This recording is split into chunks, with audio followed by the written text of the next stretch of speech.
Coin collecting. Coin collecting is the collecting of coins or other forms of minted legal tender.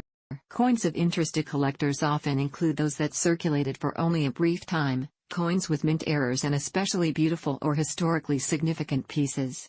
Coin collecting can be differentiated from numismatics, in that the latter is the systematic study of currency. A coin's grade is a main determinant of its value. For a tiered fee, a third-party certification service like PCGS or NGC will grade, authenticate, attribute, and encapsulate most U.S. and foreign coins. Over 80 million coins have been certified by the four largest services. People have hoarded coins for their bullion value for as long as coins have been minted. However, the collection of coins for their artistic value was a later development. Evidence from the archaeological and historical record of ancient Rome and medieval Mesopotamia indicates that coins were collected and catalogued by scholars and state treasuries.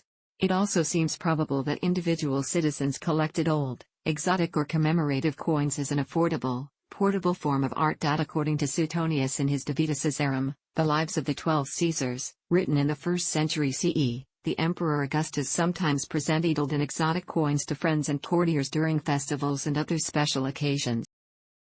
Contemporary coin collecting and appreciation began around the 14th century. During the Renaissance, it became a fad among some members of the privileged classes, especially kings and queens. The Italian scholar and poet Petrarch is credited with being the pursuit's first and most famous aficionado. Following his lead, many European kings, princes, and other nobility kept collections of ancient coins. Some notable collectors were Pope Boniface VIII, Emperor Maximilian I of the Holy Roman Empire, Louis XIV of France, Ferdinand I, Henry IV of France, and Elector Joachim II of Brandenburg, who started the Berlin coin cabinet, German, Münzkabinett Berlin. Perhaps because only the very wealthy could afford the pursuit, in Renaissance times coin collecting became known as the hobby of kings. During the 17th and 18th centuries, coin collecting remained a pursuit of the well-to-do. But rational, Enlightenment thinking led to a more systematic approach to accumulation and study. Numismatics as an academic discipline emerged in these centuries at the same time as coin collecting became a leisure pursuit of the growing middle class, eager to prove their wealth and sophistication. During the 19th and 20th centuries, coin collecting increased further in popularity. The market for coins expanded to include not only antique coins, but foreign or otherwise exotic currency. Coin shows, trade associations, and regulatory bodies emerged during these decades. The first international convention for coin collectors was held 15 August 18, 1962, in Detroit, Michigan, and was sponsored by the American Numismatic Association and the Royal Canadian Numismatic Association. Attendance was estimated at 40,000. As one of the oldest and most popular world pastimes, coin collecting is now often referred to as the king of hobbies. The motivations for collecting vary from one person to another. Possibly the most common type of collectors are the hobbyists, who amass a collection for life or the pleasure of it with no real expectation of profit. Another frequent reason for purchasing coins is as an investment. As with stamps, precious metals or other commodities, coin prices are periodical based on supply and demand. Prices drop for coins that are not in long-term demand, and increase along with the coin's perceived or intrinsic value. Investors buy with the expectation that the value of their purchase will increase over the long term. As with all types of investment, the principle of cave-temptor applies and study is recommended before buying. Likewise, as with most collectibles, a coin collection does not produce income until it is sold, and may even incur costs, for example, the cost of safe deposit box storage, in the interim. Coin hoarders may be similar to investors in the sense that they accumulate coins for potential long-term profit. However, unlike investors, they typically do not take into account aesthetic considerations, rather they gather whatever quantity of coins they can and hold them. This is most common with coins whose metal value exceeds their spending value. Speculators, be they amateurs or commercial buyers, generally purchase coins in bulk and often act with the expectation of short-term profit. They may wish to take advantage of a spike in demand for a particular coin, for example, during the annual release of Canadian numismatic collectibles from the Royal Canadian Mint. The speculator might hope to buy the coin in large lots and sell at profit within weeks or months. Speculators may also buy common circulation coins for their intrinsic metal value. Coins without collectible value may be melted down or distributed as bullion for commercial purposes.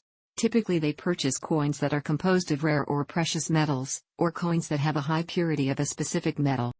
A final type of collector is the inheritor, an accidental collector who acquires coins from another person as part of an inheritance. The inheritor type may not necessarily have an interest in or know anything about numismatics at the time of the acquisition. Casual coin collectors often begin the hobby by saving notable coins found by chance.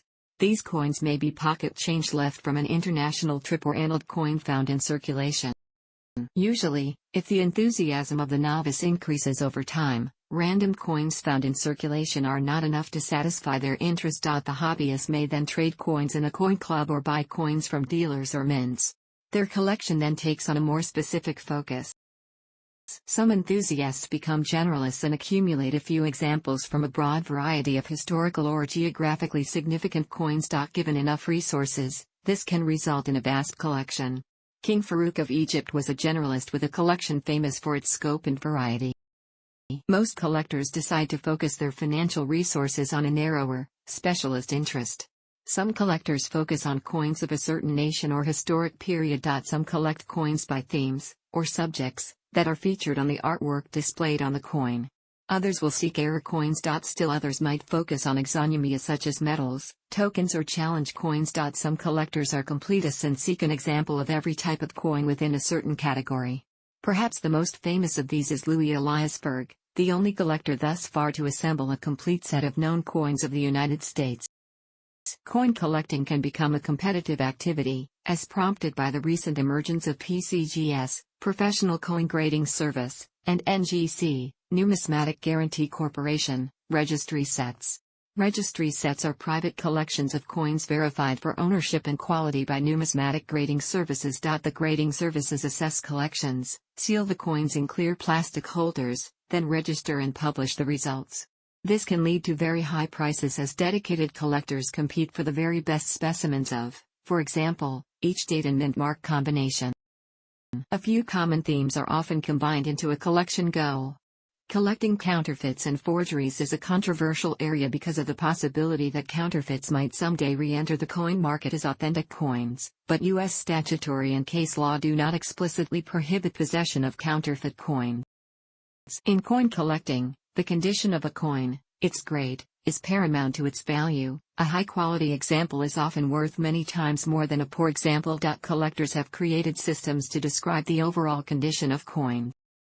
In the early days of coin collecting, before the development of a large international coin market, extremely precise grades were not needed. Coins were described using only 3 adjectives: good, fine or uncirculated. By the mid-20th century, with a growing market for rare coins, the American Numismatic Association helps identify most coins in North America. It uses a 1 to 70 numbering scale, where 70 represents a perfect specimen and 1 represents a barely identifiable coin. Descriptions and numeric grades for coins, from highest to lowest, is as follows. In addition to the rating of coins by their wear, proof coinage occurs as a separate category. These are specimens struck from polished dies and are often packaged and sold by mints. This is frequently done for commemorative coins, though annual proof sets of circulating coinage may be issued as well. Unless mishandled, they will stay in mint state. Collectors often desire both the proof and regular, business strike, issues of a coin, though the difference in price between the two may be significant. Additionally, proof coins follow the same 1 to 70 grading scale as business strike coins, though they use the PR or P prefix. Coin experts in Europe and elsewhere often shun the numerical system, preferring to rate specimens on a purely descriptive, or adjectival, scale. Nevertheless, most grading systems use similar terminology and values and remain mutually intelligible. When evaluating a coin, the following, often subjective, factors may be considered. Damage of any sort, for example, holes, edge dents, repairs, cleaning, re-engraving or gouges, can substantially reduce the value of a coin. Specimens are occasionally cleaned or polished in an attempt to pass them off as higher grades or as uncirculated strikes. Because of the substantially lower prices for cleaned or damaged coins, some enthusiasts specialize in their collection. Third-party grading, TPG, aka coin certification services, emerged in the 1980s with the goals of standardizing grading, exposing alterations, and eliminating counterfeits. For tiered fees, certification services grade, authenticate, attribute, and encapsulate coins in clear, plastic holders. There are 4 coin certification services which eBay, the largest coin marketplace, deems acceptable to include in its listings: Professional Coin Grading Service PCGS, Numismatic Guarantee Corporation, NGC, Independent Coin Graders, ICG, and Annex. Experts consider these to be the most credible and popular services. Together they have certified over 80 million coins.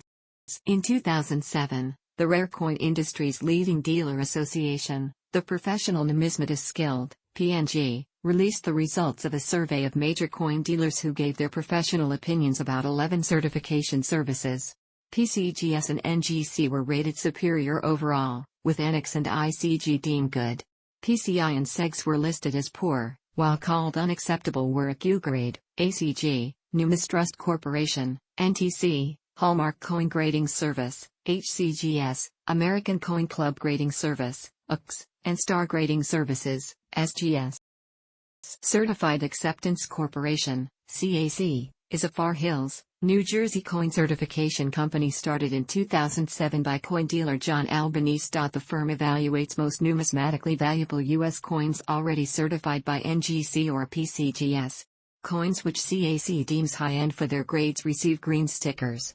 Coins which are at least high-end for the next grade up are bestowed gold stickers. CAC certified coins usually trade for a premium.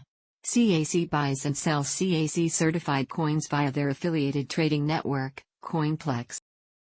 Coin certification has greatly reduced the number of counterfeits and grossly overgraded coins, and improved buyer confidence. Certification services can sometimes be controversial because grading is subjective. Coins may be graded differently by different services or even upon resubmission to the same service.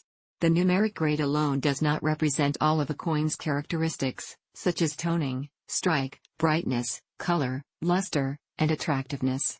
Due to potentially large differences in value over slight differences in a coin's condition, some submitters will repeatedly resubmit a coin to a grading service in the hope of receiving a higher grade. Because fees are charged for certification, submitters must funnel money away from purchasing additional coins. Thanks for watching. Don't forget to like the video and don't forget to subscribe.